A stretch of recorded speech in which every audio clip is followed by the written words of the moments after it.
घूमेलू लेके खुलया मधु नाली, बुझेलू अपना के बड़का बवाली, बुझेलू अपना के बड़का बवाली। चलेलू लेके खुलया मधु नाली, बुझेलू अपना के बड़का बवाली। चूसली होठावा के लाली हो,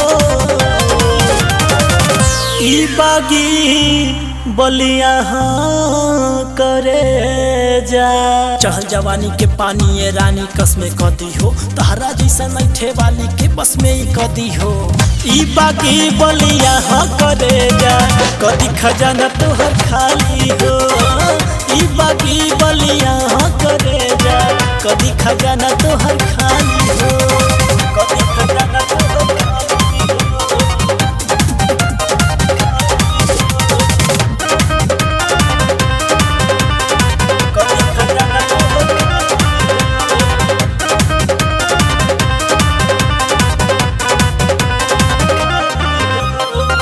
जानतानी तंग बहुते कइले बारू लोग के, बाचे नाही पैबू डार्लिंग जइबू साजा भोग के। जानतानी तंग बहुते कइले बारू लोग के, बाचे नाही पैबू डार्लिंग जइबू साजा भोग के। राजा राजा कही के मजा खूब लिहलू, बहुत लोगवन के धोखा तू दिहलू। भेट गइल बा भिलाली हो, ई बागी बलिया करे जा। साथ कहीं हम बतिया रानी माना मोरा कहना, ले लो हमसे बंगला गाड़ी रुपया पैसा गहना। ई बागी बलिया करे जा, कदी खजाना तोहर खाली हो। ई बागी बलिया करे जा, कदी खजाना तोहर खाली हो, कदी खजाना तोहर खाली हो।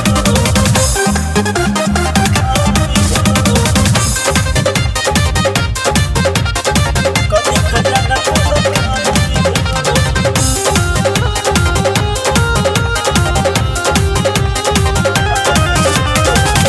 भइलू जमान जब से कइलू तबाही, लइका सरान बुढ़ावो के भी कइलू घाही।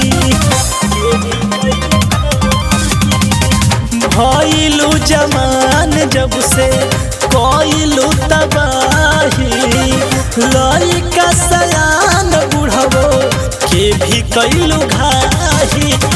सत्यम छोटू के मोहेलू मन हो, हमके पता बा हो दोसरा के धन हो, फिर भी नजर तो पे डाली हो।